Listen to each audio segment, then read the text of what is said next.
Assalamualaikum warahmatullahi wabarakatuh. Asyhadu an la ilaha illallah wahdahu la syarikalah wa asyhadu anna Muhammadan abduhu wa rasuluh. Amma ba'd. Di pembahasan sebelumnya telah disebutkan bahwa tujuan hidup manusia adalah beribadah kepada Allah.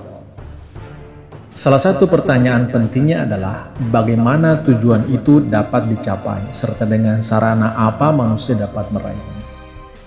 Oleh karena itu, berikut ini 8 cara atau sarana utama untuk mencapai tujuan itu.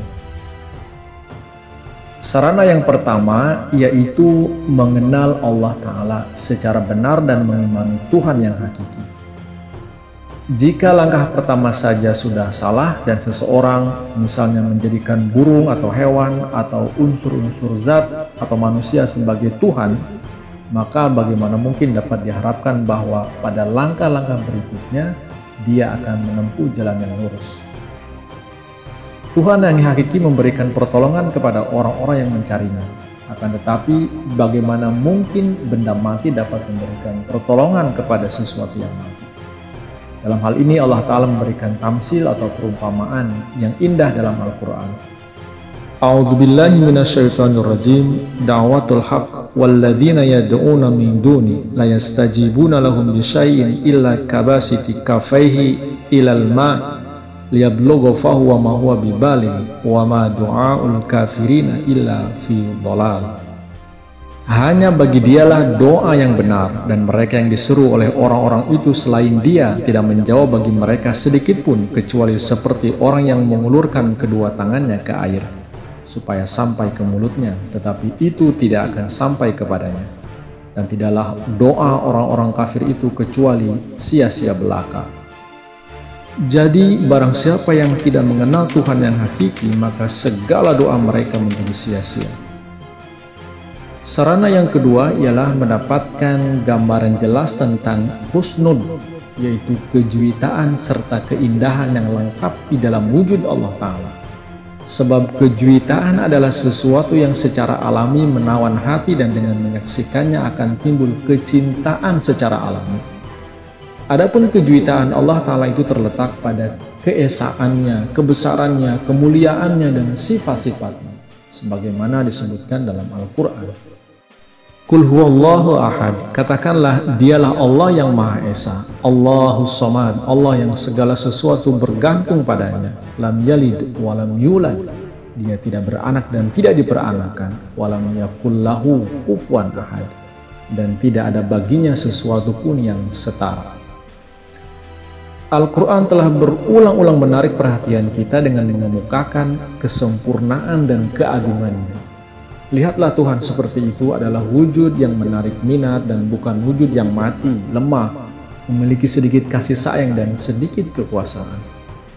Kemudian sarana yang ketiga yaitu mengenal ihsan Allah atau kebajikan Allah. Ringkasan dari sifat-sifat ihsan Allah Ta'ala terdapat dalam surah Al-Fatihah. Alhamdulillahirabbil alamin, segala puji hanya bagi Allah, Tuhan semesta alam. Ar-Rahmanir Rahim, Maha Pemurah, Maha Penyayang. Maliki Yaumiddin, pemilik hari pembalasan.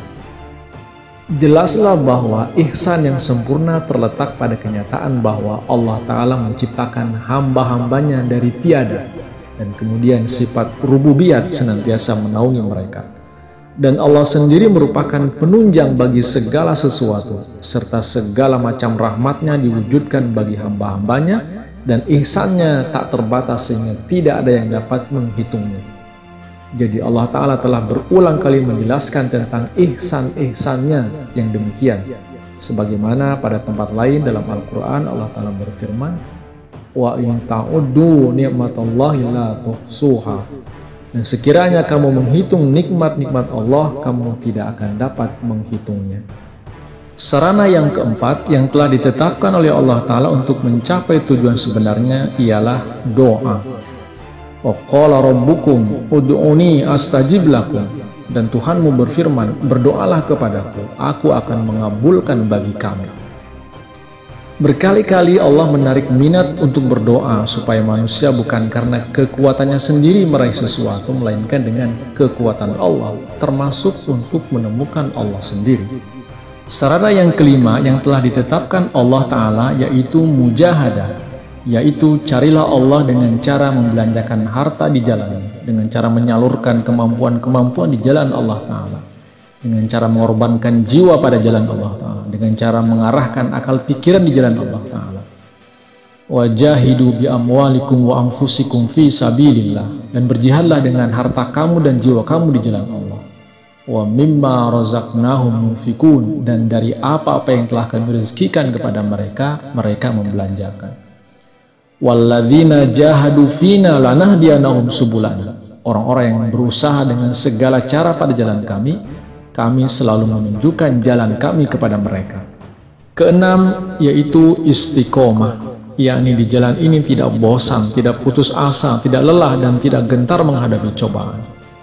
Innalladzina qalu rabbunallahu tsumma istaqamu tatanazzalu alaihimul malaikah alla takhafu wa la tahzanu wa abshiru bil jannati allati kuntum tu'adun.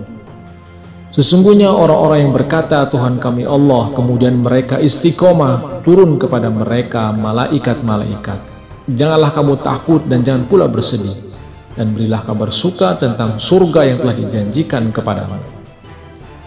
Ayat ini mengisyaratkan bahwa dengan istiqomah manusia memperoleh keridhaan Allah Ta'ala. Oleh karena itu, istiqomah itu lebih unggul daripada karamah.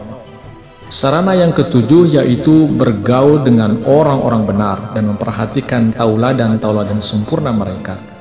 Jadi hendaknya diketahui bahwa salah satu sebab perlunya para nabi Allah ialah manusia secara alami memerlukan tauladan yang sempurna. Dan tauladan yang sempurna meningkatkan gairah serta membangkitkan semangat. Sedangkan orang yang tidak mengikuti tauladan akan menjadi malas dan sesat. Ya ayyuhalladzina amanu taqullaha wa kunu ma'as shadiqin. Wahai orang yang beriman, bertakwalah kamu kepada Allah dan hendaklah kamu bersama orang-orang yang benar.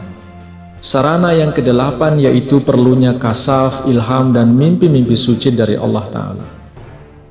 Dikarenakan menempuh jalan menuju kepada Allah Ta'ala merupakan suatu jalan yang sangat pelik dan penuh oleh bermacam-macam musibah serta penderitaan, dan mungkin saja kita tersesat di jalan yang tidak nampak itu, atau dicekam merasa putus asa sehingga enggan meneruskan langkahnya ke depan. Oleh karena itu rahmat ilahi menghendaki agar di dalam perjalanan tersebut Allah terus-menerus menghibur dan membesarkan hati, serta terus-menerus mengukuhkan semangat dan meningkatkan gairah. Jadi demikianlah sunnah Allah Ta'ala yang berlaku terhadap orang-orang yang menempuh jalannya, yaitu dari waktu ke waktu Allah menghibur mereka dengan kalam dan ilhamnya. Lahumul busyra fil hayati dunya wa fil akhirah la tabdila li kalimatillah dzalika huwal fawzul azim. Bagi mereka ada kabar suka dalam kehidupan di dunia dan di akhirat. Tidak ada perubahan pada firman-firman Allah. Itulah kemenangan yang besar. Banyak lagi sarana lain yang telah diterangkan dalam Al-Quran untuk meraih keberhasilan dalam mencapai tujuan hidup yang sebenarnya, yaitu beribadah kepada Allah. Semoga bermanfaat. Wallahu a'lam bishawab. Terima kasih. Wassalamualaikum warahmatullahi wabarakatuh.